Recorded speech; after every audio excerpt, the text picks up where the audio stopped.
This is Bean to Barstool, a podcast that looks at the intersections of craft chocolate, craft beer, and other artisan drinks. My name is David Nilsson. I'm a professional drinks writer, an advanced cicerone, the author of Pairing Beer and Chocolate, and the creator and host of this show. The music for this episode is by my dear friend, indie folk musician Anna P.S. You can find out more about Anna's music in the show notes or on annapsmusic.com. You can find links and information about our guests in the show notes as well. I hope you enjoy this episode of Bean to Barstool.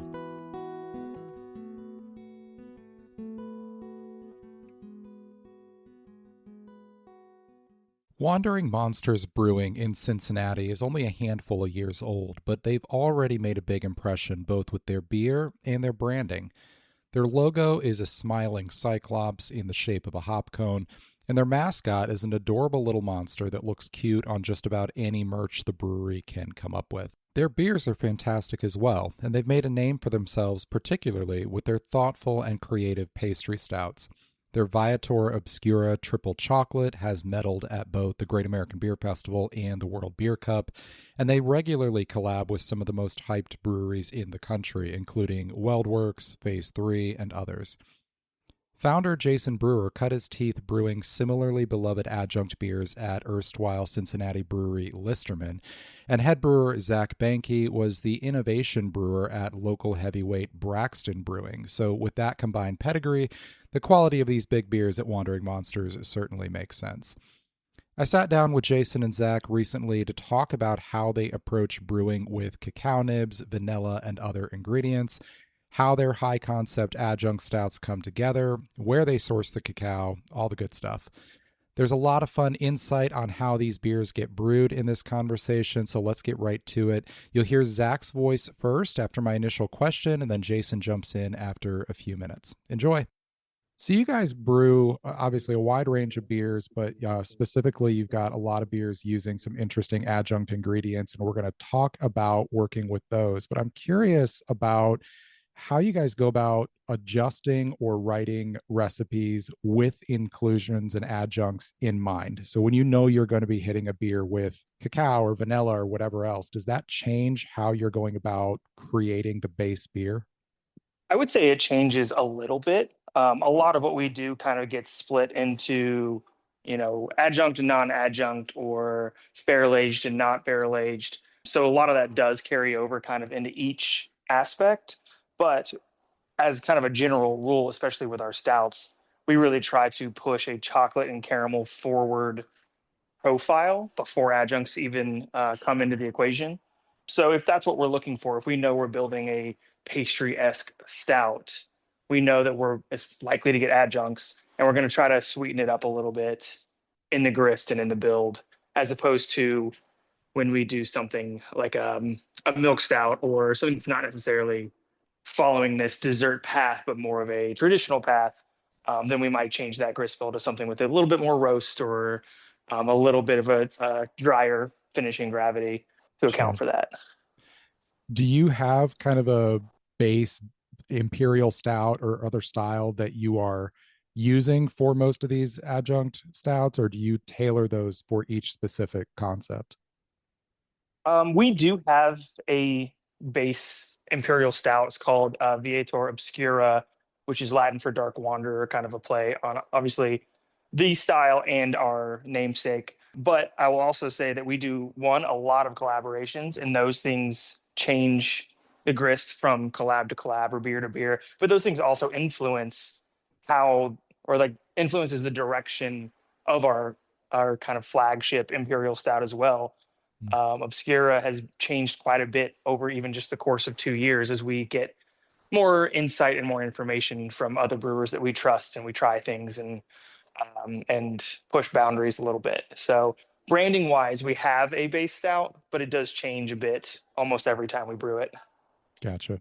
Yeah, Viator Obscura, specifically the triple chocolate, has won multiple awards for you guys. Why don't we talk just a little bit about that beer? Can you walk us through what's going on with that one? Sure. Yeah, it's that Obscura base, and that one is one of the earlier iterations where it's probably a little bit more caramel forward. We tend to blend different caramel malts to try to bring that profile, but it also probably has a little bit more of a roast profile, which is something that we've shied away from as we've grown a bit. But I think it also kind of accentuates that chocolate note that we get from the adjuncts. So it is something that we're pretty happy with as it stands. And then when you bring in what we do is like layered chocolate, it really like makes it, it helps that chocolate pop in both a sweetness, bitterness, richness, and nuttiness aspect that really comes together. Yeah, tell us about the triple part there. Is that just sort of a general superlative, like lots of chocolate, or is that refer to something specific? It's three different types of chocolates. So we partner with Ethereal Confections. Early days, we tried a few different suppliers for cocoa nibs and cocoa products, but we really landed on Ethereal and have used them ever since. We use their Ghana cocoa nibs in the secondary. Then we also use their cacao husks Hmm. in the secondary, but we also in some beers use that in the mash as well, to bring some a bit more milk chocolate in the base beer. And then this with triple chocolate, we also add their cocoa powder. Okay. Yeah, I'm curious about the mash edition. That's not something I've seen a lot of breweries doing. What do you feel like that contributes adding the cacao then versus during secondary? There's something about the husks, I think, that brings a more milk chocolate candy aspect to it. I had read at some point that adding that into the mash can bring that character forward even through fermentation. So we thought, Hmm. hey, what's a better way to get depth of flavor than to not just use multiple ingredients, but use multiple processes? And we've added that in the mash for a couple of different stouts, some of which went into barrels. And 18 to 22 months later, that still had a really milk chocolate aspect to it before adjuncts and after, almost 2 years of aging. So it's a really unique thing, I think, that brings some depth of flavor. Yeah, that's really interesting. When you're adding during secondary, are you just steeping those in like hop bags? Are you recirculating through a hop cannon? What's your process there? We have what we affectionately call our infusion tank, which is about a 2 barrel rolling bright tank with a false bottom in the bottom. We use that for pretty much all of our adjunct and fruiting and all that for different beers. It allows us to use a bit more adjuncts because we're doing smaller batch sizes, but also it allows us to free up tanks so we can do extended conditioning in that tank. So usually we'll bag up cocoa nibs, cocoa husks, and then just kind of sprinkle some powder in there. We'll recirculate it for a day or close to a day. We'll let it sit for a couple days. We'll come back, we'll taste it, maybe recirc again, and try to pull as much extraction as we can, and for as long as it takes until we get where we want to be. Gotcha.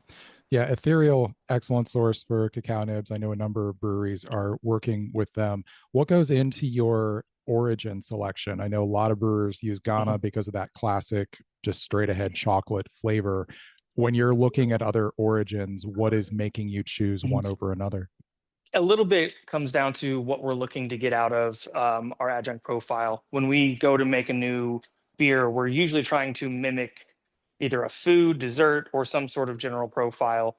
And we'll try to pick something that kind of makes that work. So, yeah, we like the Ghana because it's kind of a more traditional fudge. It's got a little bit of nuttiness, it's pretty rich. But we've also used a couple others. Puerto Rico, that is kind of like a brownie batter aspect. We've used Haitian beans that give a little bit more of like a brown sugar and vanilla aspect. We try to stay away from ones that are floral or fruity. Kind of our same process with coffee. Hmm. I love using coffee and beer, but I try to stay away from these fruitier roasts that I think kind of pull away from the dessert or pastry or sweeter profile that we look for in these kind of beers. Do you find that the aromas that you pick up in those raw nibs come through pretty directly in the finished beer, or is that predictable I in some way? honestly, I think it's easier to note the differences in the finished beer than it is when I'm, kind of smelling or munching on little nibs because they're pretty bitter. So it's kind of hard to like pull out some of those more subtle characteristics until it's blended into the beer and you have that conditioning time and that melding of flavors. And then then I find it's a little bit easier to pinpoint some of those more like subtle differences. Yeah. I think people expect cacao to be sweet because obviously they're expecting chocolate to be sweet and they're Hmm. surprised by that bitterness. I know talking with Kelly over at Third Eye, he's talked about adjusting his base recipe to be sweeter specifically to counteract that cacao bitterness. Have you noticed that playing into your use of cacao? Do you adjust based on that? I don't adjust, I would say the grist quite as much. What I have done over time is used a higher ratio of husks to nibs. Hmm. We like the nibs because they do give that more unique character, especially when you go to different origins. But like you said, it is kind of a dark chocolate, kind of a bitterness that comes along with that. So we try to balance that more with using more cocoa husks that we find give a more like milk chocolate bar kind of flavor. Okay, that makes sense. Let's talk about some of your other beers where you're using some of these ingredients. We talked about Viator Obscura triple chocolate. Mhm. I know when I was in the tap room a couple months back, I had banana caboose. Let's walk through some of those other beers. What have been some of the interesting ones that you've worked on? The banana caboose was really fun. I think the base beer is a beer we did with Weldworks, and it was the most labor intensive brew days that I've had. I think here with like a triple mash and overnight boil and all of this really time consuming and laborious stretch of a couple days. But when that beer came out of the tank and into the barrels, we could tell it was something very different and very intriguing from what we've done before. And then when we put it into a few different types of barrels, the first one coming out would be that brown sugar rum, and we tasted it, 6 months in, and it was already there. You could get that kind of brown sugar, like tiki kind of sweetness. Mhm. And then at like 18 months, it was even better. So we pulled it out. We added wild Thai bananas, cocoa nibs, and we'd actually added vanilla to the barrel the last month it was in the barrel. So it really had like an intense depth of vanilla before we even got into some of the other adjuncts. We conditioned it on those ingredients for probably a week and decided that there was not enough banana. So we went back and bought more wild Thai bananas, which is crazy because that's maybe the most expensive ingredient we've ever used. So that became a very intense but very popular beer we had for a short time, and a fun time, and as it usually is when we do things with Weldworks and the people over there. So it sounds like that concept was not there from the beginning. You tasted the beer and then decided to build in those adjuncts after the fact. Yeah, we just looked for a unique set of barrels. So we did brown sugar rum. We got a 99% corn MGP barrel. We got a coconut liqueur barrel and something else. And when we went and tasted them 6 months in, we were like, okay, we can kind of start to see where these are going. The coconut's really nice. Maybe we can do something with that down the road. And then we tasted that brown sugar rum, and it was like, wow, it's not just rum. It really is this, brown sugar, like baking kind of feel. And we started brainstorming. And the thing that made the most sense for us was Bananas Foster's. We tasted this barrel, really got that brown sugar note along with the rum, and thought, hey, Bananas Foster's is kind of built off of the same profile, that same base. You got that cooked rum, you got the brown sugar, you got sweet banana, and it kind of worked. So as we got closer to it and kept tasting it and kept seeing that wasn't going to fall off, we decided that's what we would do. We built it out, and after some, repurchases and some extra conditioning time, I think it turned out really well. That's really cool. Jason, I'm curious, once the brew team has a beer like this ready to go, what goes into the storytelling around these ingredients that they've used and how you go about marketing that? And it could be a very in depth, it could be not in depth at all. So sometimes it's based on shared experiences that we have while we're in making beer together, or at one point in time at a festival together. It could be something that we have while they're either here or we're there, like a food we share or an inside joke that we share. We are a small brew pub. When we're doing this, I think we maybe made 12, 15, 12 bottle cases of this beer. And so at the end of the day, it's not, as long as it stays kind of true to like the two breweries, we can kind of riff and get as far away from the Wandering Monsters brand and what we normally nomenclature that we normally do for our beers. We just kind of want to make sure we're having fun with it, especially with the breweries we make beer with. Like, it's really not hard to sell 15 cases of a collab you do with WeldWorks. Sure. Their name kind of speaks for itself. And so, how do we make it fun and inclusive for both of our brands? And that's where we go from there. So Zach, that's Banana Caboose. Do you have Mhm. maybe one or two others that you have found particularly interesting or rewarding that are using some of these cool adjuncts? I would say the most popular beer we've done in the last year on this end of the spectrum is our Brownie Stout.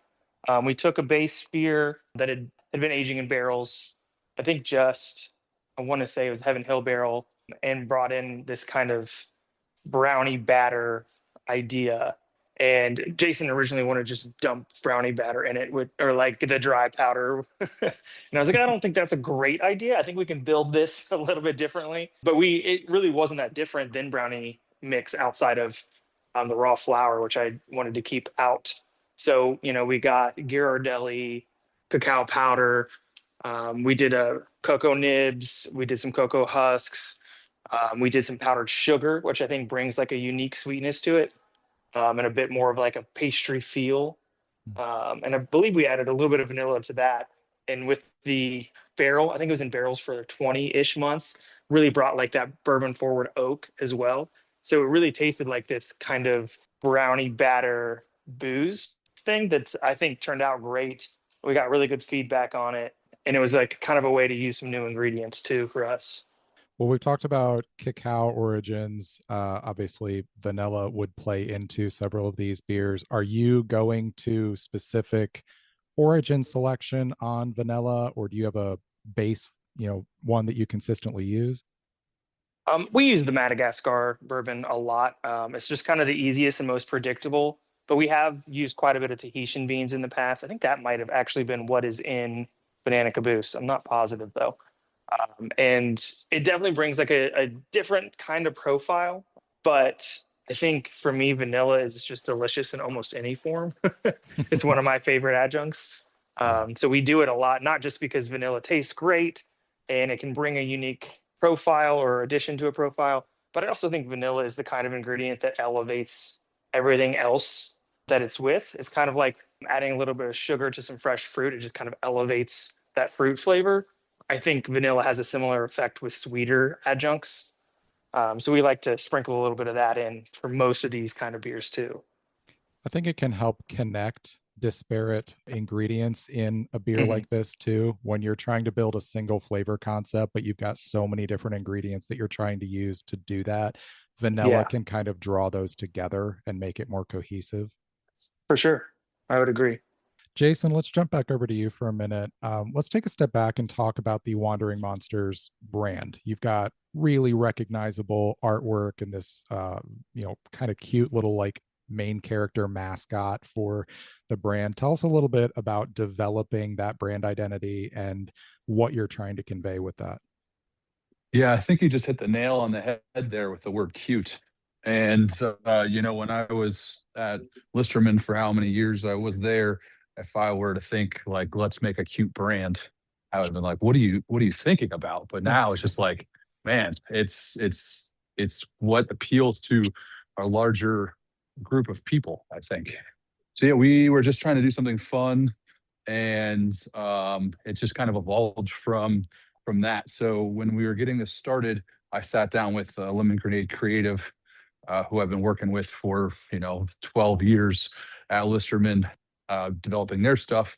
And I was like, hey, I need a logo. So we sat down at a bar, and what I wanted the logo to be was I wanted the W and the M to be in the logo somehow. And so he kind of just drew it on the napkin there, a little hop monster, and you could see the horns kind of make the W, and the hop cone and the beard kind of makes the M. So kind of went from that into, well, we need kind of a secondary character that we can, for merch purposes, for label purposes, and that's where the hobo kind of came from, who still doesn't have a name. We need to go on a vision quest to find the hobo's name. And then we just kind of riffed everything off of them. It's kind of kind of gender neutral, welcoming, fun, ambiguous creatures that I think a lot of people can relate to from just from a fun standpoint. Yeah. And so we just try to make it fun and cute and keep it light. And it's resonating very well with people. And it seems like anything we put our logos on and our like tap room, the merch just flies. Yeah, so that's really cool. it's keeping it cute, it's keeping it fun. And which, fun has always kind of been like pie in the sky idea for a brand, is like, how do you make your brand fun? And I think that over time, with the beer names and the labels and the merch that we're doing, we've established ourselves that way as well. And the way our tap room looks with the murals, and we have even more murals since you've been here last. So it's all kind of coming together. Yeah. We'll be right back. Hey everybody, I've got a couple big, exciting Final Gravity zine announcements for you. First off, we finally have a website set up for Final Gravity, finalgravityzine.com. You can go there to learn more about the zine, find our writing guidelines, our advertising guidelines, anything else you're looking for, finalgravityzine.com. And on that note, Final Gravity issue 11 is now available for immediate shipping in the Bean to Barstool shop. BeanToBarstool.com is still where you'll order all the zines, but you can get links to those from finalgravityzine.com. This new issue is packed with great stories. We've got breweries in Ukraine and Sarajevo that we're profiling, some personal essays. It's a beautiful issue. I'm really excited about it. So check that out on beantobarstool.com. Go to the shop and you can order that issue or subscribe to the zine, or you can support us on Patreon. You can get all those links on finalgravityzine.com. Thanks for supporting us. Cheers.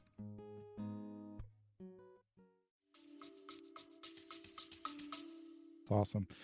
When it comes to trying to market specific beers to your customer base, especially when you've got maybe a complicated concept, an adjunct beer where you're using Tahitian vanilla and Ghana cacao or whatever else, what goes into trying to explain that to consumers? Is that something you sidestep? Is that something you lean into? How do you go about that?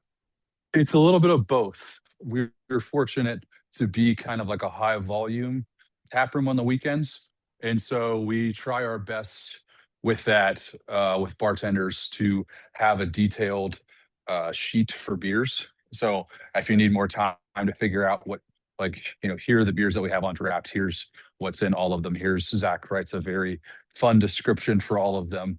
So we try to have that out for the people that are wanting to dive more into it. On the other hand, if they have a question on something or they're kind of like iffy on something, it's like, here, let me go grab you a taste and just put that. That's the best sales pitch you can make, or anti-sales pitch is just letting them try it. And so making sure that they want it and that the flavors are delivering for them, because, every brewer has their intent and all of that, but it doesn't really matter when it gets to the guest. The guest has to enjoy it or not, no matter how good you think the beer is or how good the beer is judged to be. People hate Pliny the Elder. I don't know why, but they do. It's just how people are. Everyone has different tastes. So by getting that in front of them and letting them try it is the easiest way to kind of educate them. And then as they're tasting it and they combine that with reading what Zach says, that's where the total picture kind of comes together. Jason, do you specifically have a favorite of these adjunct stouts, or one that's really stood out to you? Yeah, I would say the Brownie was definitely one. Zach and I were just talking about remaking that earlier today. That one was excellent. We did a cookies and cream one with a ridiculous amount of Oreos. That was also excellent.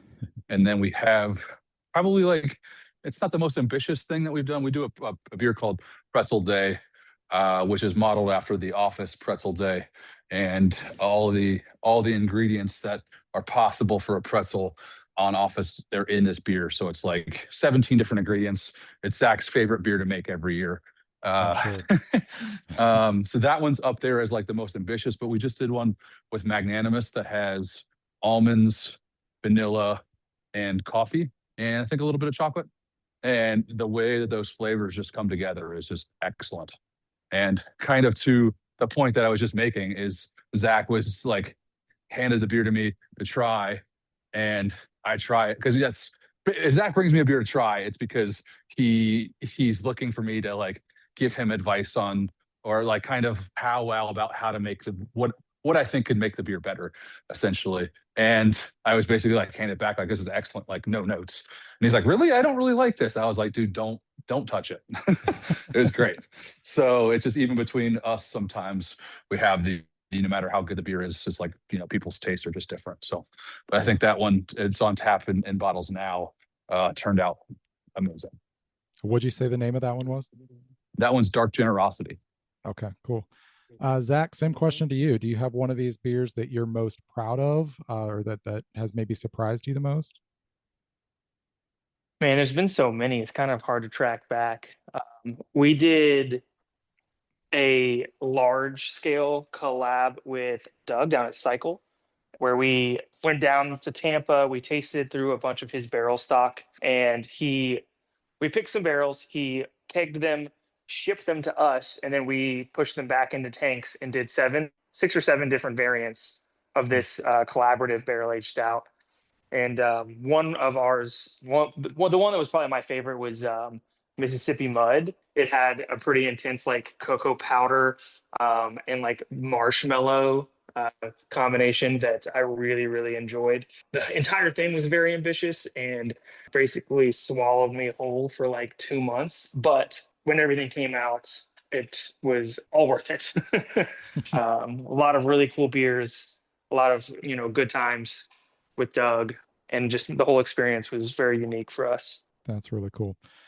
If another brewer, maybe a newer brewer, were coming to you for advice on brewing with cacao nibs or other cacao formats, you mentioned husks and powder, is there any advice you would give them, or things that they might not be expecting, things that they might not think about when they're working with ingredients like that?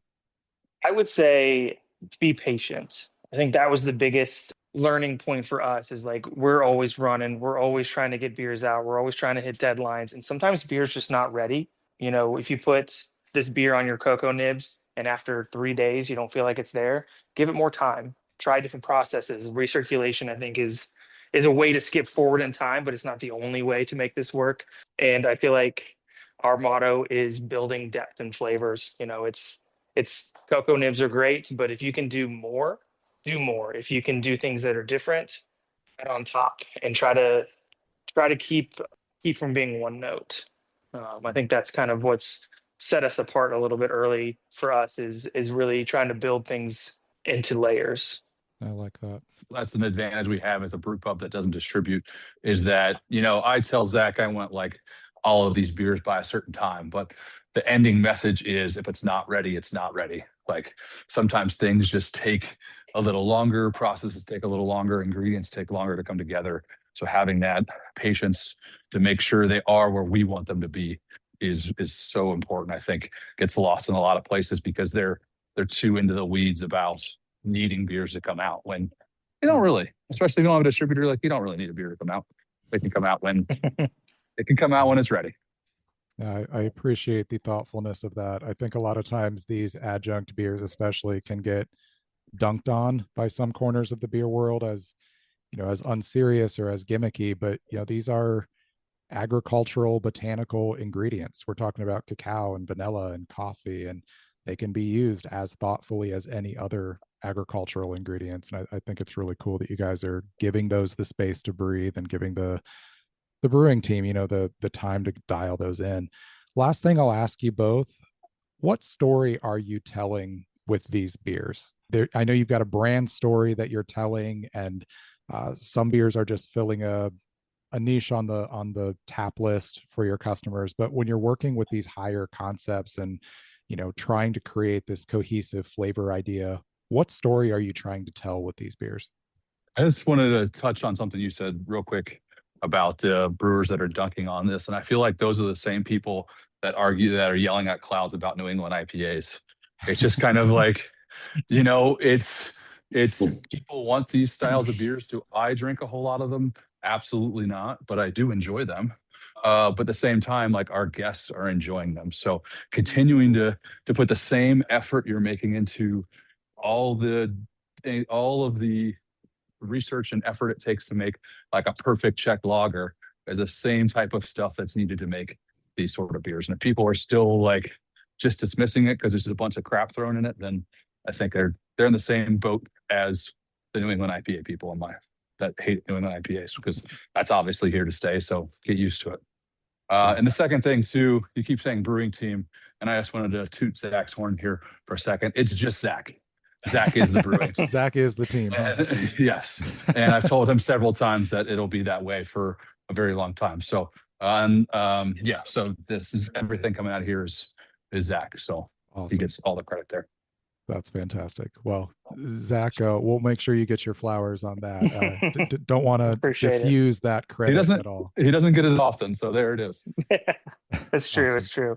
I would say to bridge those kind of points together, the way we go about making these beers, whether it be, 17 adjunct imperial stout or Czech pale lager that we're brewing next week, it's serious in how we take the time to build these and to brainstorm these and to try things and to research and do all that. But it's still beer. Beer isn't serious. And I think that's part of what makes our customer base like us, is that our beers are good. They're well thought out. They're well made. But when you come here, it's silly. Like our Hot Monster is fun. The experiences here, are driven towards families who are here to have fun. And I think there's nothing wrong with that. And you can do that, while doing the right things, behind the scenes without taking everything so seriously. Yeah, I like that. I wrote an article for Wine Enthusiast last year. It was a defense of the pastry stout. And at some point in there, I said, do you guys remember when beer was fun? Like this was a thing we enjoyed, right? Like, and I think so much of it is like beer for a long time had a chip on its shoulder because it wasn't being taken as seriously as wine or bourbon. And like, I get it, this is obviously a beer or a drink with a huge amount of tradition and obviously a huge amount of skill that goes into brewing it and all that, but like this can just be fun. We can actually have fun while we're doing this. Absolutely. I think that, it's all the conversation we just had, and that people do take it to have fun. That's our brand, that's our space. We are doing it to have fun, and it's that. And also to kind of connect with a bit of nostalgia too, because we brew a lot of like stuff that an adjunct things that kind of harken back memories of, the 90s or something like that. So kind of like a fun while creating or recreating memories is really what the story I'd like to tell.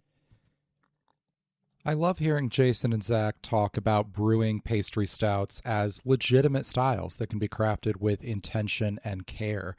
We obviously know that here at Bean to Barstool, but I still hear these beers get dunked on sometimes. And some of that comes from a lack of recognition of cacao and vanilla and other ingredients as agricultural, botanical ingredients. But some of it comes from a sort of curmudgeonly resistance to anything beyond malt, hops, water, and yeast in beer. And listen, I love traditional beer styles. It seems quite serendipitous and unlikely that barley and hops were brought together centuries ago, and that various combinations of beer's base ingredients have yielded us so many delicious classic styles. Let's by all means keep brewing those. But even if you love a classic German Pilsner or English Bitter or Belgian Double, you're also allowed to love innovative beers using additional ingredients. You can enjoy both. And even if you don't, you can let others do so. When I was in high school in the late 90s, I remember there being a ton of snobbery when it came to music fandom. In my circles, you either had to like rock music and rock music made only with guitar, bass, drums, and vocals, or you liked pop music or electronic music. And that sounds absurd today, but there were pretty firm lines between those 25 years ago. I remember people making fun of rock bands that used synthesizers or drum machines, and anything that was too pop was selling out. Thankfully, In the 2000s, the 2010s, that really died off, and now you can like whatever you want. And we recognize that great music can be made with that classic guitar, bass, drums, vocals combination that works in so many iterations, but great music can also be made with other instruments and for other audiences, and you can enjoy all of those. And when I hear people badmouth newer beer styles or experimental styles, this is immediately what I think of. Let's just get past that. Zach and Jason mentioned Ethereal Confections as their source for cacao nibs. I interviewed the folks there way back in the first year of this show, episode 8. So you can go back and listen to that if you want to learn more about them. It's probably time to have them back on the show, as I'm sure they've continued to grow and evolve in the intervening years, but I will link to that episode in the show notes. And of course, I'll link to the Wandering Monsters site and socials, where you can also learn more about Confluence of Darkness, their big collaboration beer festival that is coming up this Saturday, February 21st, if you're listening to this show when it first comes out. So check that out if you're in the area. Speaking of cool events at award-winning Cincinnati breweries, last week I led a really fun pairing and tasting at Third Eye Brewing in Hamilton alongside their brewmaster Kelly Montgomery. It was called For the Love of Beer and Chocolate. And we started out by pairing their Nirvana or Bust Hazy IPA brewed with Nelson Salvin, Citra, and Columbus hops, with Front Porch Chocolate's Orange Time White Chocolate bar that was actually developed based on pairing guidance from my book, Pairing Beer and Chocolate, which I didn't find out about till I interviewed Greg and T from Front Porch on the podcast last spring. Next, we had Higher Purpose Stout, a Great American Beer Festival and World Beer Cup medal winner in previous years, and paired it with Somerville's Beer Dark 65% bar made with nibs that steeped in Aeronaut Brewing's Milk Stout during primary fermentation. So kind of a nice full circle there on that pairing. Then we took a break from pairing. We tasted the rare Mocha Operandi Coffee Chocolate Imperial Stout. It's a coffee variant of their Double Astral Chocolate Imperial Stout. That beer is brewed with Violet Sky cacao nibs. And then to top off the evening, we headed down to the basement barrel aging room and tasted Kelly's Private Stash barley wine, which recently medaled at the Festival of Barrel Aged Beer in Chicago, right among the bourbon barrels where the beer aged. So we got to taste it right among those barrels. Paired it with Violet Sky's Maple and Vanilla 77% dark chocolate bar, which is just a heavenly combination. And then as a final treat, Kelly pulled the nail on another batch of that barley wine so everyone could taste a small sample straight from the oak. Just an amazing evening. Can't wait to do this again. If you run a brewery, you want to talk about working together on a tasting or pairing, please get in touch. I've done episodes with Third Eye, Front Porch, and Somerville, so I will link to all of those in the show notes as well. If you're in the area, I'll be leading another pairing on February 26th at Full Circle Brew Garden in Inglewood on the north side of Dayton. And I have a virtual tasting coming up on February 28th with BelgianStyleAles.com, where they will ship you the beer for that, and then we'll do the tasting over Zoom. I'll link to both of those in the show notes as well. Thanks to Jason and Zach for coming on the show today. Thank you all for listening. Hope you enjoyed this episode of Bean to Barstool.